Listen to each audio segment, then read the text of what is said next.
Welcome to Burlap Teachers. Enjoy the video. You start now. Make sure the fireplace is cool and the damper fully open. This prevents smoke backflow. Remove packaging and inspect the pine mountain log for damage. Small cracks burn differently. Place the log centered on the grate with about 1/2 inch between log and glass or refractory. That spacing ensures proper airflow. Once set, close the fireplace screen but not airtight. You need oxygen flow for a clean burn. Light the prescribed 1 or 2 match points on the log, exactly as directed by the label. Once lit, keep your distance and watch the first 5 to 15 minutes closely, because the log needs a steady draft to establish an even burn. You should see consistent flames along the molded ignition points. If flames sputter or heavy smoke appears, briefly open the damper wider and increase room ventilation. Make small adjustments to the screen and any room vents to maintain oxygen.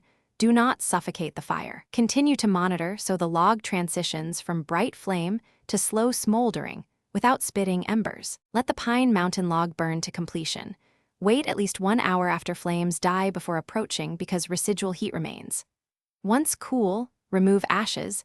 Leave a light bed if you plan another fire soon because residual embers help ignition. Dispose of ashes in a metal container with lid away from combustibles. If you experience excessive smoke or poor burn, open the damper a bit more and increase room ventilation. This resolves most draft problems quickly. If problems persist, inspect chimney for buildup before next use.